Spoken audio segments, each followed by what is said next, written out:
Hello friends, welcome. आप सभी का स्वागत है। तो आज हमारा जो टॉपिक है पढ़ने का वो है भारतीय संविधान की अनुसूची। क्योंकि आपको पता है जब हमारा भारतीय संविधान बना था तो उस समय 8 अनुसूची थी, लेकिन आजकल के टाइम पे आप देखोगे तो 12 अनुसूचियाँ हैं।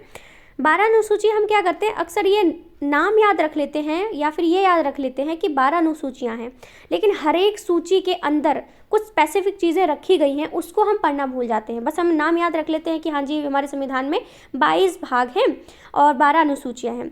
आपको उन अनुसूची के अंदर भी जो चीज़ें इंपॉर्टेंट रखी गई हैं, बनाई गई हैं, उसको ज़रूर पढ़ना चाहिए। तो उसी के बारे में आज हम बात करेंगे। चलिए शुरू करते हैं, कोई भी इधर उधर की बात नहीं करेंगे, सीधा टॉपिक की ओर बढ़ते हैं। ठीक है, पहली अनुसूची की हम बात करते हैं। इसमें भारतीय संघ के घटकों, ठीक है, भारतीय संघ के घटक, राज्य एवं संघ शासित क्षेत्रों का उल्लेख मिलता है। ठीक है, यानी कि जो हमारी पहली अनुसूची है उसमें भारतीय संघ के जो घटक हैं, राज्य और जो हमारा केंद्र शासित प्रदेश हैं 8, उनके क्षेत्रों का उल्लेख मिलता है। अब ये जो हम ब्यौरा देख रहे हैं, जहाँ पे 28 राज्य हैं, 8 केंद्र शासित प्रदेश हैं, ये समय के साथ कहीं ना कहीं चेंज हो जाता है। क्योंकि पिछली बार अभी हेर फेर हुआ था, हमने जम्मू कश्मीर की बात करी थी और भी कुछ राज्य हमारे बन जाते हैं तो उनमें थोड़ी सी हेर फेर हो जाती है, तो वो आप चेक कर लीजिएगा। बुक के अकॉर्डिंग तो यही है जो हम जहाँ से हम पढ़ रहे हैं। ठीक है, संविधान के 69वें संशोधन के द्वारा दिल्ली को राष्ट्रीय राजधानी क्षेत्र का दर्जा दिया गया है। दूसरी अनुसूची की बात करते हैं, जो इंपॉर्टेंट होगी उसी के बारे में बातचीत करेंगे। ठीक है, दूसरी जो सूची है उसमें लिखा है, इसमें भारतीय राज व्यवस्था के विभिन्न पद अधिकारी। ठीक है, हमारी जो भारतीय राज जो व्यवस्था है, ठीक है, राज व्यवस्था है, उसके विभिन्न जो पद अधिकारी हैं, जैसे राष्ट्रपति है, राज्यपाल है, लोकसभा के अध्यक्ष हैं, और ठीक है, और उसके उपाध्यक्ष भी हैं, राज्यसभा के सभापति हैं, उपसभापति हैं, विधानसभा के अध्यक्ष हैं, उप अध्यक्ष हैं। तो ये जो सारी चीज़ें हैं ये वहाँ पर उसमें ऐड किया गया है। और भी लिखा है, को प्राप्त होने वाले वेतन, मतलब ये सारे जो अधिकारी हैं, जिसमें राष्ट्रपति भी हमारा लिखा हुआ है, सर्वोच्च न्यायालय के न्यायाधीश है, मुख्य न्यायाधीश हमारे आ जाते हैं, महालेखा परीक्षक है। ठीक है, तो इसके बारे में लिख रखा है कि इनको प्राप्त होने वाला जो वेतन है, ठीक है, इनको प्राप्त होने वाला जो वेतन है, जो भत्ता है, पेंशन है, उसके बारे में जो है वो जानकारी हमें इसमें मिलती है। ठीक है, तो जो अधिकारियों को जितनी भी सैलरी दी जाएगी या फिर इनको जो भत्ता दिया जाएगा, जो पेंशन दी जाएगी, उसके बारे में हमें जानकारी इसमें मिलती है।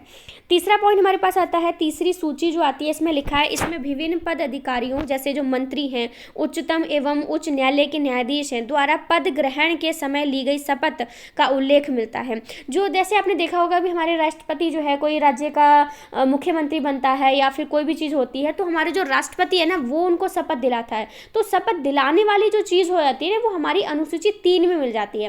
देखो, 12 अनुसूची में आप कम से कम 5 भी याद कर लोगे ना, तो आप अगली बार जब वीडियो देखोगे तो फिर से आप 5 याद कर लोगे। ज़रूरी नहीं है कि इस वीडियो में पूरी की पूरी याद हो जाएंगे, आप एक भी याद कर लोगे वो भी बहुत हो जाएगा कि आपने कुछ नया याद कर लिया। ठीक है, तीसरी अनुसूची की हम बात कर रहे हैं, तो तीसरी अनुसूची में जो पद ग्रहण करता है तो उस समय जो शपथ ली जाती है, ठीक है, तो उसके बारे में हमें उल्लेख तीसरी अनुसूची में मिलता है। चौथी अनुसूची, इसमें विभिन्न राज्य तथा संघीय क्षेत्रों की राज्यसभा में प्रतिनिधित्व का विवरण दिया गया है। जो चौथी अनुसूची है इसमें राज्य और जो संघीय क्षेत्र हैं उनको, ठीक है, राज्य तथा संघीय क्षेत्रों की राज्यसभा में प्रतिनिधित्व का वर्णन दिया गया है कि कितने प्रतिनिधि जो हैं वो हमारे इसमें पार्टिसिपेट कर सकते हैं। ये हमें चौथी अनुसूची में जानकारी मिलती है। पांचवी अनुसूची में लिखा है, इसमें विभिन्न अनुसूचित क्षेत्रों और अनुसूचित जनजाति के प्रशासन और नियंत्रण के बारे में उल्लेख मिलता है। जो हमारी पांचवी अनुसूची है उसमें अनुसूचित जाति और अनुसूचित जनजाति, इनके इनके शासन, प्रशासन और नियंत्रण के बारे में हमें उल्लेख मिलता है कि ये किस तरह से प्रशासन करेंगे या इन पर कौन प्रशासन करेगा, कौन कौन से कंट्रोल हैं जो इन पे लगाए जाते हैं या इनकी कौन कौन सी मांगे हैं। तो पांचवी जो अनुसूची आती है वो हमारी अनुसूचित जाति और अनुसूचित जनजाति से संबंधित आती है, ये आपने याद रखना है। ठीक है, छठी अनुसूची में लिखा है, इसमें असम, मेघालय, त्रिपुरा और मिजोरम राज्यों के जनजातीय क्षेत्रों के प्रशासन के बारे में प्रावधान है। असम हो गया, मेघालय, त्रिपुरा, मिजोरम, ये हमारे पूर्वी उत्तर के जो राज्य हैं, ठीक है, और इनमें जो जनजाति है उनके क्षेत्रों से संबंधित प्रशासन के बारे में हमें जानकारी छठी अनुसूची में मिल जाती है। 7वीं अनुसूची में लिखा है, इसमें केंद्र और राज्य के बीच शक्तियों के बंटवारे के बारे में दिया गया। ये तो आप हमेशा याद ही रख लेना, क्योंकि आपने देखा होगा कि हमारी संघ सूची है, राज्य सूची है, समवर्ती सूची है। संघ सूची में 100 विषय रखे गए हैं, जो हमारी राज्य सूची है उसमें 61 है, और जो समवर्ती सूची है उसमें 52 विषय रखे गए हैं। तो ये जो बंटवारा किया गया है, विषय का मतलब होता है कि जिम्मेदारियाँ दी गई हैं, ठीक है, शिक्षा से संबंधित। अब तो समवर्ती सूची में रख दिया गया है शिक्षा टॉपिक को, क्योंकि इसमें शिक्षा पर चाहे केंद्र सरकार हो, राज्य सरकार हो, दोनों ही इसमें काम कर सकते हैं। चाहे कोई नया कानून हो, नया पाठ्यक्रम ऐड करना हो, तो दोनों कर सकते हैं। तो 7वीं अनुसूची में हमें केंद्र और राज्य के बीच शक्ति के बंटवारे के बारे में ही दिया गया है, तथा इसी अनुसूची में सरकारों द्वारा शुल्क एवं कर लगाने के अधिकारों का उल्लेख भी मिलता है। इसके अंतर्गत 3 सूचियाँ आती हैं, संघ सूची, राज्य सूची और समवर्ती सूची, और इसमें मैंने आपको बता दिया कि कितने कितने विषय इसमें रखे गए हैं। ठीक है, आगे बढ़ते हैं, संघ सूची के बारे में बात करते हैं। इस सूची में, संघ सूची में दिए गए विषयों पर केंद्र सरकार कानून बनाती है। ठीक है, जो संघ सूची होती है उसमें जितने भी विषय रखे गए होते हैं उस पर कानून बनाने का काम केंद्र सरकार का होता है।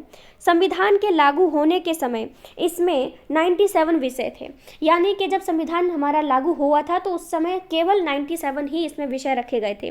वर्तमान में 100 विषय हैं, जैसा कि मैंने अभी आपको बताया था।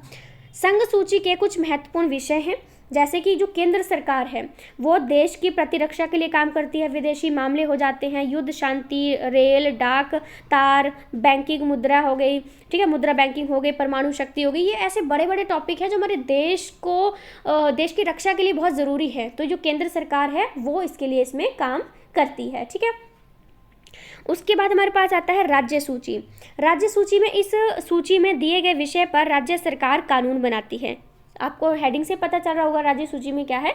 तो जो राज्य सूची है वो क्या करती है, ये हमारी राज्य सूची में जितने विषय होते हैं उनको राज्य सरकार ही हमारी हैंडल करती है। संविधान, ठीक है, राष्ट्रीय हित से संबंधित होने पर केंद्र सरकार भी कानून बना सकती है, यानी कि हमारी जो राज्य सूची है उसमें जो विषय रखे गए हैं उन पर जो है हमारी राज्य सरकार ही अपने कानून वगैरह बनाएगी। लेकिन अगर कोई ऐसा टॉपिक आ जाता है जो राष्ट्रीय हित से संबंधित आ जाता है तो फिर क्या है, केंद्र सरकार भी उसमें अपनी टांग अड़ा सकती है आराम से। संविधान के लागू होने के समय इसके अंतर्गत 66 विषय थे, यानी कि जब संविधान लागू हुआ तो इसमें 66 विषय रखे गए थे, लेकिन बाद में जो है हमारे 61 कर दिए गए, जो 5 थे उनको हटा दिया गया था इसमें से। ठीक है, और इसकी वजह ये थी कि काम का बोझ भी काफ़ी ज़्यादा पड़ रहा था, क्योंकि काफ़ी ज़्यादा टॉपिक थे और एक स्टेट लेवल पे जाके काम करना थोड़ा सा होता है, क्योंकि आपको पूरा ग्राउंड लेवल पर उतरना पड़ता है, तो काफ़ी चीज़ें करनी पड़ती हैं। समवर्ती सूची के बारे में बात कर लेते हैं। जो हमारी समवर्ती सूची है उसमें केंद्र और राज्य दोनों सरकार अपना क्या कर सकते हैं, कानून बना सकते हैं, लेकिन कानून के विषय समान होने पर केंद्र सरकार द्वारा बनाया गया कानून ही मान्य होता है। यानी कि जो समवर्ती सूची में विषय रखे गए हैं उस पर कानून हमारी केंद्र सरकार भी बना सकती है, राज्य सरकार भी बना सकती है, लेकिन अगर कुछ ज़्यादा इम्पोर्टेंट विषय चुनने की बात आती है तो केंद्र सरकार ने जो कानून बनाया उसी को ही हम यहाँ पर मान्यता देंगे, राज्य सरकार की उस टाइम नहीं मानेंगे। चलिए आगे बढ़ते हैं, और जो इम्पोर्टेंट वही चीज़ करेंगे। जब संविधान लागू हुआ था तो इसमें 47 विषय थे, लेकिन आजकल के टाइम में हमारे 52 विषय हैं, यानी राज्य सरकार से जो हमने मेरे ख्याल से 5 थे जिनको निकाला था विषय को, उसको समवर्ती सूची में ऐड कर दिया, इसलिए अब समवर्ती सूची में 52 विषय जो हमारे रखे गए हैं। 8वीं अनुसूची की बात करें तो 8वीं अनुसूची, इसमें भारत की 22 भाषाओं का उल्लेख दिया गया है। अब ये तो बहुत अच्छा है, क्योंकि आपको याद भी रहेगा कि जो हमारी 22 भाषाएं हैं संविधान की 8वीं अनुसूची में हमें देखने को मिलती है। ठीक है, याद रखिएगा। मूल रूप से 8वीं अनुसूची में 14 भाषाएं थी, मतलब ये कह रहा है कि अब हमने बोला ना कि 22 भाषाएं हैं, लेकिन पहले क्या थी, इसमें सिर्फ हमारी कितनी भाषाएं थी, इसमें सिर्फ हमारी 8 भाषाएं ही थी, लेकिन आजकल के टाइम में पूरी 22 भाषाएं इसमें रख दी गई हैं। 1967 ईस्वी में सिंधी को और 1992 में 71 बार संशोधन करके कोंकणी, मणिपुरी, नेपाली को, और 2003 में हमने मैथिली, संथाली, डोगरी, बोडो, इनको भी 8वीं अनुसूची में शामिल कर लिया था। इसलिए आज अगर कोई पूछता है तो टोटल हमारी 22 जो भाषाएं हैं वो 8वीं अनुसूची में हैं।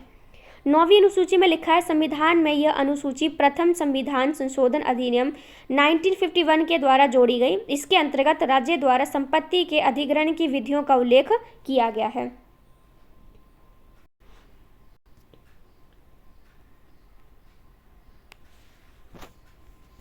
चलिए, हमारी जो नेक्स्ट अनुसूची आती है वो है 10वीं अनुसूची। यह संविधान में 52 वे, पता नहीं इसको हिंदी में क्या कहते हैं, ठीक है। तो ये जो 10वीं अनुसूची है ये हमारा 52 संशोधन किया गया था 1985 में, तो उसके द्वारा जोड़ी गई है और इसमें दल बदल से संबंधित, ठीक है, प्रावधानों का किया गया। आपने देखा बहुत सारे ऐसे नेता हैं जो एक पार्टी से दूसरी पार्टी में चले जाते हैं, तो दल बदल से संबंधित जो प्रावधान मिलेंगे वो हमें 10वीं अनुसूची में मिलेंगे, ठीक है, याद रखिएगा।